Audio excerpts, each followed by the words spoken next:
Trigger's back talking about one of my favorite cult movies of the 90s, Street Fighter. It's production hell. Guilty pleasures. We all have them. Movies that are so hilariously bad they somehow manage to come full circle and become awesome. And one of my favourites has got to be Street Fighter the movie, the laughable 1994 action stinker that largely destroyed Van Damme's career and set back the cause of video game adaptations for the rest of the decades. From the hammy acting, to the clumsy fight scenes, to the wobbly sets and the over-the-top James Bond setting, it is practically a time capsule of glorious 1990s goofiness. But the story of how this thing actually got made is way more disastrous and entertaining than the film itself. From coke-ravaged action stars to on-set affairs, clashing personalities, constant delays and punishing filming locations, studio meddling, heart attacks, car crashes and terminal illnesses, Street Fighter really was production hell. So let us learn about it together, shall we? The insane success of... This is what I know about this movie. I'm going to see if these act up or match up here. Jean-Claude Van Damme coked out of his mind the entire time. Him and Kylie Minogue getting it on. Raul Julia, final movie. Also, great swan song. Game over! I know about the Zangief, fist bump into the thing. As a matter of fact, this was a thing for a while with a brand I previously worked at. But I'll tell you this, when this movie came out, everybody knew it was bad.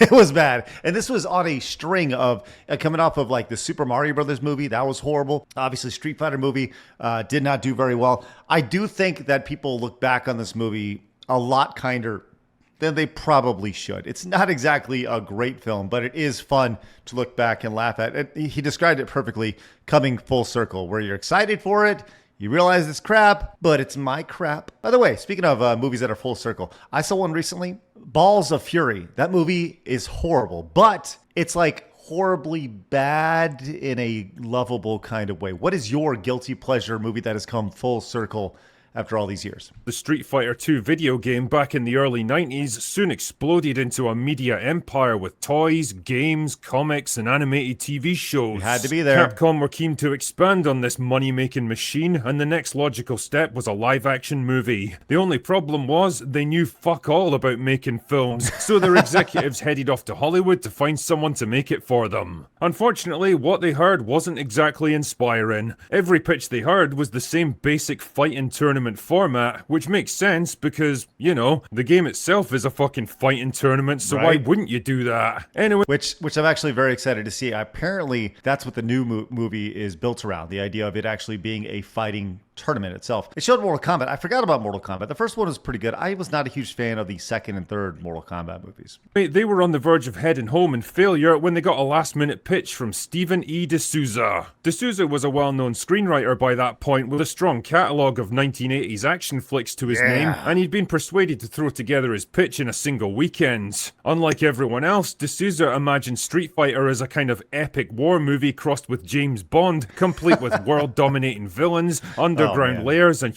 oh my gosh! Did you see it right there? Did you see it? You better go back and look at it, because here it is. Look at this real quick. Where is it? Did you see James what Bison Bond, has? Complete with world-dominating villains, underground... I loved this right here. I thought this was the coolest thing. It's got the Super Turbo marquee there, and the games, and the joysticks. Oh my god, I thought that was so cool as a kid. What a nice little touch. Ground layers and huge battle sequences. Capcom were sold on it immediately and even agreed to let D'Souza direct the thing, something he'd never actually done before and never would again as it turns out. Anyway, the wheels of Street Fighter were now in motion, but they needed to move fast because Capcom mandated that the film had to be released in time for the 1994 holiday season to tie in with a shitload of toys and merchandise they'd planned. And since they were fronting cash for the whole thing, they got final approval on absolutely everything that happened, a setup that would have pretty major repercussions later.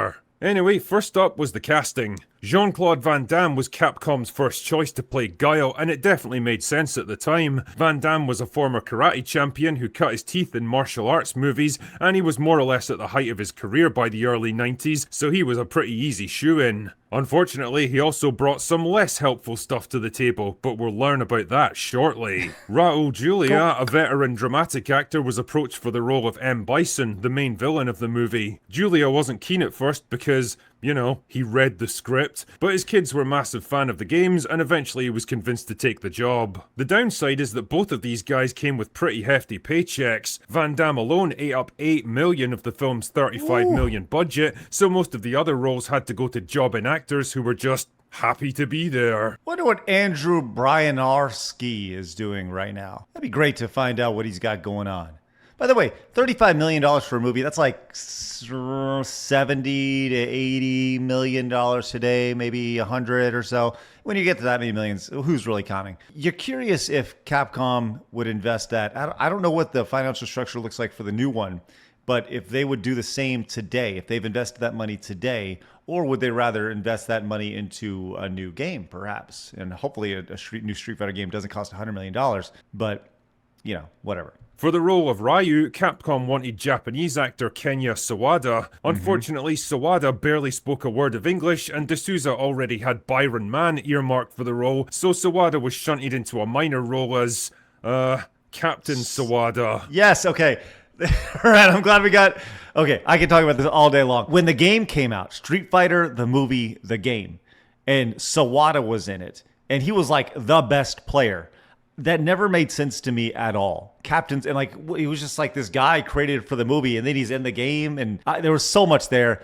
By the way, if you ever get a chance to play the arcade game, it's crap. Now, if I remember correctly, the 3DO port was actually fairly good. They kind of changed all the things that made the game crappy in the arcade and turned it into something that felt more like Street Fighter. Double check me in the comments. And if you listen to the guy speak, well, I think you'll understand why. A single boat against everything he's got? The pilot would have to be out of his mind. Ooh, making hard work of that one, buddy. Kylie Minogue was also cast as Cammy. Minogue was better known as a pop star at the time, whose acting experience was mostly confined to 1980s Australian soap operas, but I guess she was kind of a big name, so sure, whatever. Anyway, with the cast signed on, it was time to head out to Thailand to start filming. Veteran stuntman Charlie Picerni was brought on as stunt coordinator on the condition he was given enough time to train the actors for some pretty intensive martial arts sequences. With that, I'm going to guess that never happened. in mind, the plan was to do most of the dialogue scenes first while the actors got prepped for their fight sequences on the second half of the shoot. Unfortunately, that all went out the window the moment Raul Julia showed up on set. Julia had suffered from stomach cancer shortly before filming and was still recovering from major surgery. The normally big and imposing actor now looked thin and frail and was clearly in no condition to do much of anything, so the whole production had to get reversed. The fight scenes would get filmed right away while Julia recuperated and got back into shape. The only problem was the actors, most of whom had never thrown a punch before, now had hours instead of weeks to get prepped for their fight scenes, and well, the results speak for themselves. To say that Picerni was a bit miffed by all this would be an understatement. The man was fucking livid, his professional reputation was now on the line, and his relationship with D'Souza deteriorated sharply over the course of the shoot. He wasn't the only one causing problems either. Remember our leading man, Van Damme? Well, by this point in his career, he was going through his third divorce and he developed a bit of a fondness for the old Bolivian marching powder. The kind of fondness that'll set you back about $10,000 a week. The result is, the muscles from Brussels often showed up late to set or just gave himself the day off completely so he could show Kylie Minogue the real Thailand, forcing D'Souza to improvise scenes just to give the cast and crew something to do. I mean, can you imagine? I don't know what that would be like. The idea of having a star who's just like, yeah, I'm just not gonna show, and then you have to figure out something to do. We're gonna figure this out. We don't want to waste all this money. We got all this time. It's gonna cost X amount of dollars per day, and the star is like, whatever. You know, I'm gonna go bone Kylie Minogue. I'm gonna go do a couple of lines of coke or whatever. And by the way, 40 grand a month in 1993, 1994. Oh my God. Jeez Louise. How is he alive? How is this guy alive? You almost have to respect it. Imagine delaying a multi-million-dollar action movie to bang peak Kylie Minogue while snorting enough coke to keep a dozen Hollywood screenwriters wired for weeks. Fucking legend.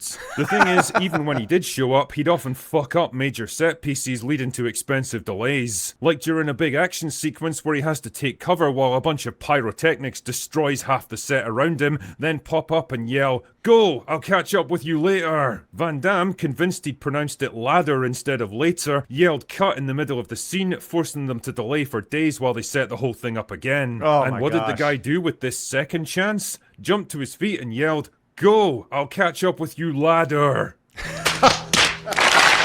Capcom, who were footing the bill for the whole thing and had final say over the script, were also getting a bit nervous and started interfering more and more with the production. They demanded that more characters from the game like DJ, T-Hawk and Balrog be added in, forcing D'Souza to rewrite the script and add entire scenes and characters on the fly. Wow. The idea of like Balrog and T-Hawk just being thrown, I mean, they did feel like they were thrown in. That does make a lot of sense. I never heard that before. Just like, by the way, we got these new characters. Make sure they're included in some way, shape, or form.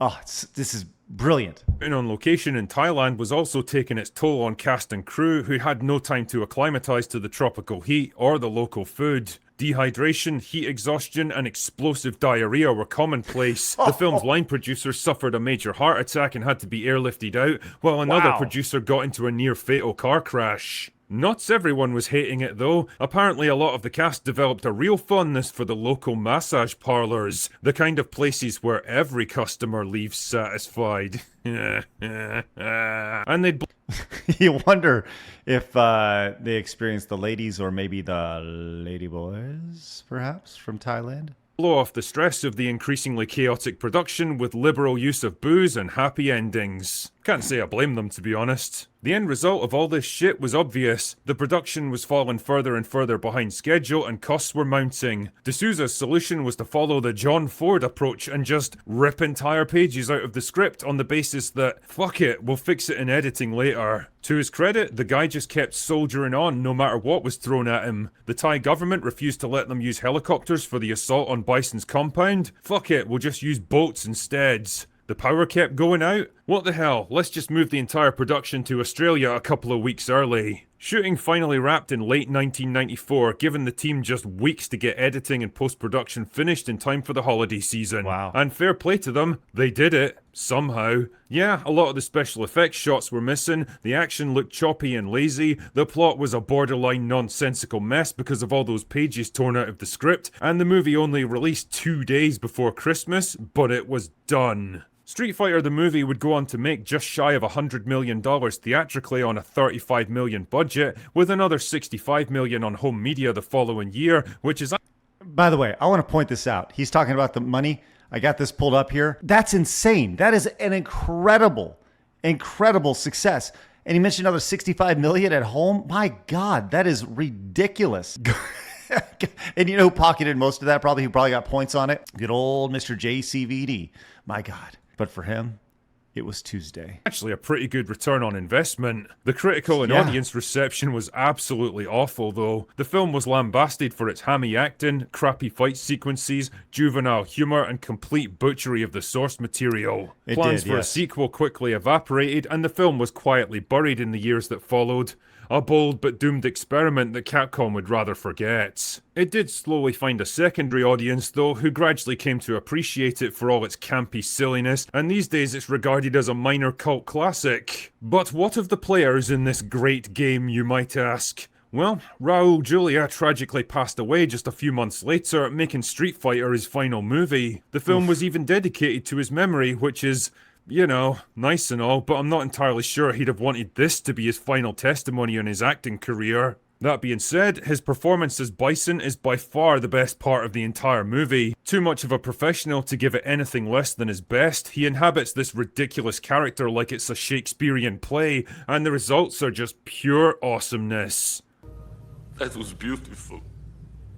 As for Van Damme, Street Fighter would prove to be a turning point in his career, as word of his behaviour soon got around Hollywood casting agents and mainstream roles soon dried up. As his drug habit and personal life spiralled out of control, his once promising career went into sharp decline and he soon found himself relegated to direct-to-video purgatory, a fate from which he would never truly escape.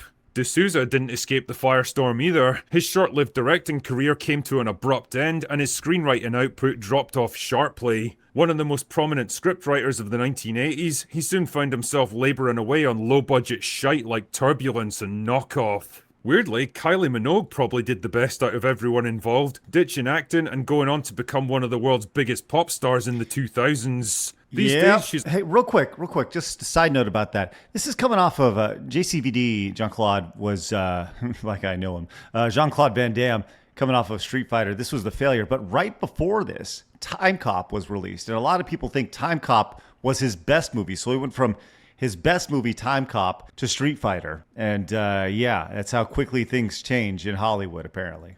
apparently able to see the funny side of Street Fighter, and I commend her for this. The making of Street Fighter really was production hell for all concerned, and yet there's something immensely charming and rewatchable about this film with all its earnest goofiness and cheesy dialogue. It was a bold attempt to do something a bit different with its property, and even if it didn't work out the way Capcom hoped, Street Fighter will always have a special place in my hearts. Now, just before I go on my merry way, I'd like to let you know that I'm going to be hosting a Critical Drinker fan meetup and short film screening in London on September 10th. We did one in Toronto a few weeks back and it was a hell of a good time, so we figured, why not do another one on my home turf? If you're interested in going, tickets are available through the link in the description, and I'll see you there. All right. Anyway, yes, there it is. That's all I've got for today. Go away now. Hey, that's the best part of the entire movie right there. While Drinker's talking about meetups, we actually have a meetup of our own as well. If you're in the United States, come on out and see us. We're going to be in Las Vegas. Myself, Blabs, Phoenix, Arch, Jake, and Tectone, September 25th. It's still a couple of months away, but I'd love for you to join us out there. It's going to be a great time. All right, so a lot to say about the Street Fighter movie. Man, oh man. Like I said, when it was released, I was 13, 14 years old, and I knew it was crap. I knew it was. And I think that a lot of people look back on that with rose-colored glasses, the movie itself. For me, you know, it's like I understand what Drinker's saying as far as the, having this, fun, lovable campiness. Oh, man, it is campy. It is absolutely campy. It is a great product of its time, for sure. But the idea of it being anywhere close to a traditional Street Fighter movie, I just want to see Ryu throw some fireballs. I want to see Ken throw some fireballs. I want, I think you maybe get 100 hand slap at a Honda at one point, but there's no... it doesn't feel like Street Fighter in that sense. It's an action movie, and it's fine. I'm very curious to see what the new Street Fighter movie is like, because they say that new Street Fighter movie is built around the actual the tournament itself. So, do you plan on seeing it? I'm very curious. And do you agree with me in that this movie, it's okay. It's definitely a product of the 90s. I wouldn't say it's good by any means. I definitely prefer Mortal Kombat over this movie for sure. So with that said, got another video for you to watch right here. YouTube says you should watch it, and I say you should subscribe. I'd appreciate it if you did.